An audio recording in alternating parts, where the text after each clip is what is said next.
सब गोटे के नमस्कार। हम सुधा कर्ण जनकपुर धाम से एहि सावन मास में अपने सबके लेल एकटा कजरी लऽ कऽ आयल छी। एहि समय में कजरी गीत के बहुत चलन रहे छै, लोग सब बहुत ध्यान से सुनै छथिन। सुनल जाय एकटा कजरी। बदरा उमरी घुमरी घन गरजे, बूंदिया बरिसन लागे ना रे। बदरा उमरी घुमरी घन गरजे, बूंदिया बरिसन लागे ना।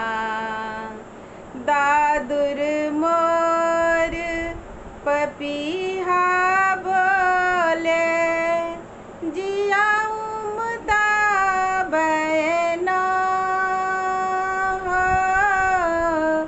जिया उमदा बैना रे। बदरा उमरी घुमरी घन गरजे, बूंदिया बरिसन लागे ना।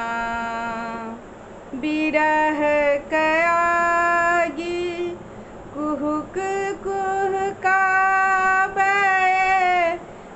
बिरहक आगी कुहुक कुहकावे।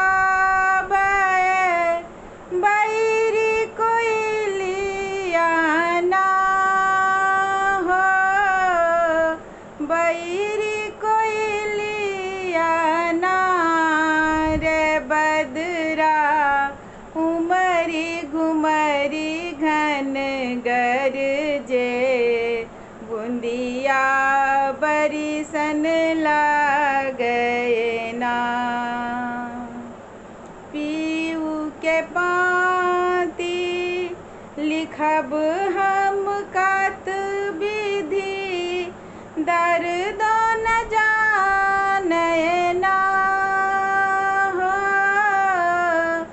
दर्द न जाने ना रे। बदरा उमरी घुमरी घन गरजे, बूंदिया बरिसन लागे ना।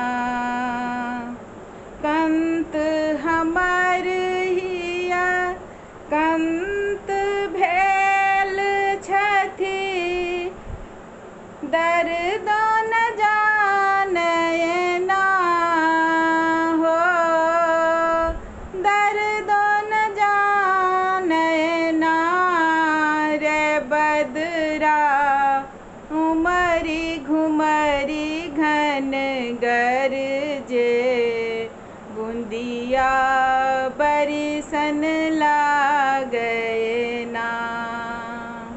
बूंदिया बरिसन लागे ना रे। बदरा उमरी घुमरी घन गरजे, बूंदिया बरिसन लागे ना।